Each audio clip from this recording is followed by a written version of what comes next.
Welcome back to the Mindful Presenter Truth series. Truth 48. It's okay to say, I don't know. It really is okay for you to be able to say to your audience, I don't know, when you're asked a question that you don't know the answer to. I know that sounds painfully obvious and simple to many of you, but it's a big issue. It's a significant issue in our presentation skills and public speaking workshops.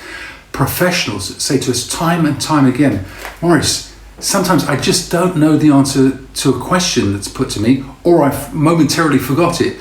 How do I say I really don't know, but without looking stupid? How do I say it in a way that retains my credibility and professionalism? Because it feels awkward, it feels embarrassing. We've all been there. First of all, we have to accept the premise that we cannot know the answer to everything. And we have a level of frailty that even if we do, sometimes the answer will pop out of our mind or we'll forget. If we knew the answer to everything, then life would be pretty boring, wouldn't it? What's the point? So we have to have the courage of conviction to say, I don't know if I don't know. Now that sounds simple and it sounds easy, but come back to the issue. The issue is about how do you say it with a level of gravity. You have to own the question. You have to own the fact that you don't know the answer. What I mean by that is this. When people are challenged with a question they don't know the answer to, often you'll see this. You'll see something like they'll step back, or they'll grimace, or they'll frown, or they'll look down, or they'll look around. They'll make some sort of funny noise. It's not a pleasant response because they're put on the spot. They're like the rabbit in headlights, caught in the headlights. Instead, what we have to do is take a breath, step into the question. So we literally take one small step into the question, in the direction of the questioner. If you're not standing, if you're answering a question sitting down, you don't know the answer to, then you gently lean into the question. You don't leap forward, you just lean in. It's ownership, it's a positive movement forward.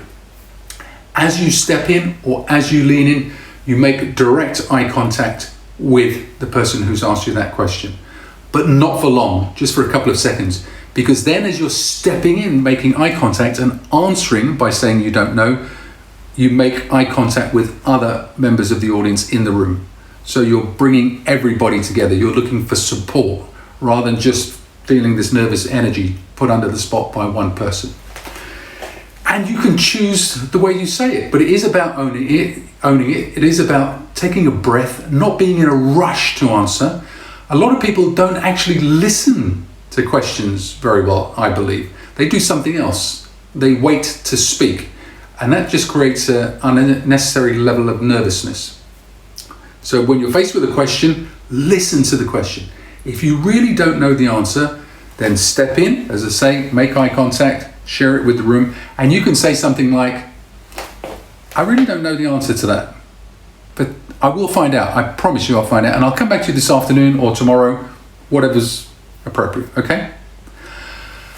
Or you might say, if you suspect or think just for a moment that somebody else could help you out, that there's somebody in the room that may know the answer to the question that you don't know, then say it. So you might say, I don't know the answer to that question, but I will find out. But in the meantime, does anybody else know the answer to that question? Can anybody else help us out here?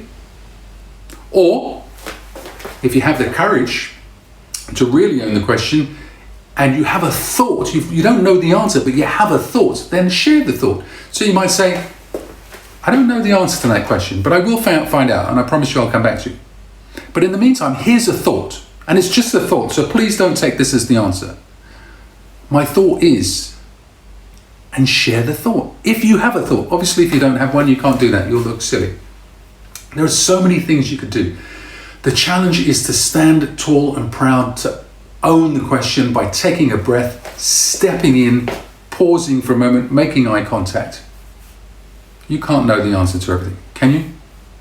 Having said that, we have worked with groups. I've personally worked with a group not so long ago where the team, it was an in-house workshop, and the group said to me, but Maurice, you don't understand.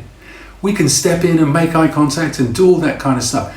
But if we say, I don't know, to our boss, you have no idea what they're like. They'll crucify us. They'll say, what? That's not right. That's not enough. I pay you to know. People tell us that that's what leaders say. Wow, that sounds a bit harsh. If that happens to you, my advice is this: you don't need a presentation skills workshop or coaching session. You need a new boss. You need a new job, because nobody has the right to say that to you and treat you that way. That's a leadership issue. It's not a communication skills issue in the sense of the topic that I'm talking about today. It's okay to say that you don't know. Own the fact that you don't know. Thank you.